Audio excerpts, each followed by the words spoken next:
Hello students, today we shall study a poem of class 7th and the title of the poem is Paradise in a Symbol and the poet name is Christina Rossetti. Christina Rossetti was one of the most famous British poets of the 19th century. She was known for her romantic, devotional and children's poems. Students, first of all, I would like to explain the summary of this poem. In this poem, the poet actually means that the birds are one of the beautiful creatures on the earth. इस poem में poet के कहने का मतलब है कि ये जो बर्ड्स होती है इस अर्थ पर सबसे ब्यूटीफुल क्रिएचर होती है। वैसे तो अर्थ पर जो भी चीज़ें हैं वो अपने आप में ब्यूटीफुल होती हैं, जैसे सन है, मून है, स्काई है, स्टार्स है, फ्लावर्स हैं, आप हैं, मैं हूँ, हर चीज़ की अपनी इम्पॉर्टेंस है।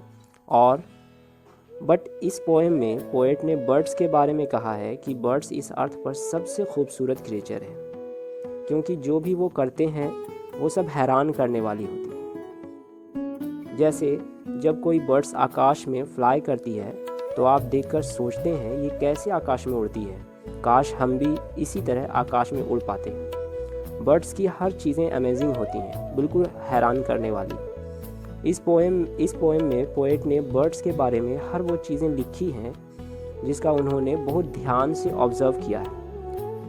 She describes what a bird eats, how they sing, etc. Stanza को एक्सप्लेन करने से पहले चलिए इस पोएम को पहले सुनते हैं। Birds of paradise, golden winged, silver winged, winged with flashing flame. Such a flight of birds I saw, birds without a name, singing songs in their own tongue. Song of songs, they came, one to another calling, each answering each, one to another calling in their proper speech. High above my head they wheeled, far out of reach. On wings of flame they went and came, with a cadenced clang, their silver wings tinkled, their golden wings rang. The wind it whistled through their wings, where in heaven they sang.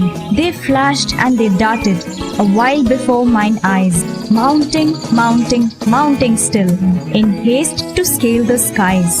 Birds without a nest on earth, birds of paradise. Now I am going to explain the stanza of this poem.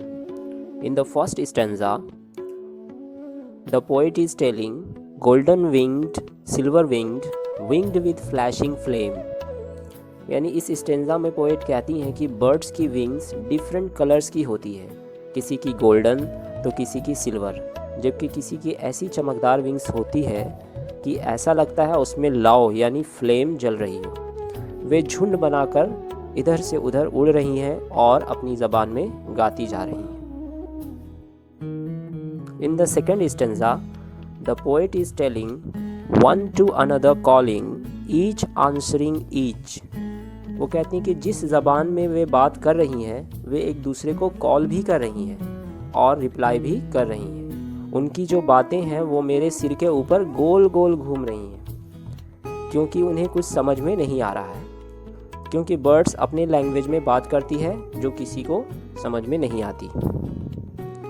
In the third stanza, the poet is telling, on wings of flame they went and came with a cadenced clang. यहाँ wings of flame का मतलब है कि wings के कई colour हैं जो अपना एक रेगुलर पैटर्न बना कर आते हैं और जाते हैं। यहाँ कैडेंस क्लेन का मतलब है रेगुलर पैटर्न, और ऐसा लगता है कि उनके चांदी और सोने के विंग्स फड़फड़ा रहे हैं, झंझना रहे हों और बज रहे हों, और जब हवा उनके पंखों से गुजरती है मानो सीटी बजा रही हो, मानो ये, और इनके गाने की आवाज़ इतनी मधुर है मानो ये हेवन यानी स्वर्ग से आई हो।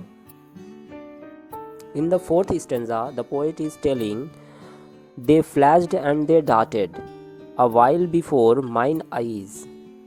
इस स्टेंजा में पोएट कहती हैं कि जब बर्ड्स तेज़ी से उड़ रही है तो उसके पंख चमक रहे हैं। बर्ड्स का ये झुंड उड़ते हुए इधर से उधर जा रहा है और उधर से इधर आ रहा है, और कुछ देर बाद ये झुंड ऊंचा ऊंचा और ऊंचा उड़ता जा रहा है। ऐसा लग रहा है मानो इन चिड़ियों के घोंसले ही नहीं हैं, ये आकाश में ही उड़ती रहती हैं और इन्हें इसी में मज़ा आता है, मानो ये अर्थ से नहीं पैराडाइज यानी हेवन से आई हैं, स्वर्ग से आई हों। So this is all about this poem, students. And now this is the question answer. Note down the word meaning at first, then write down the question and answer. Okay, thank you.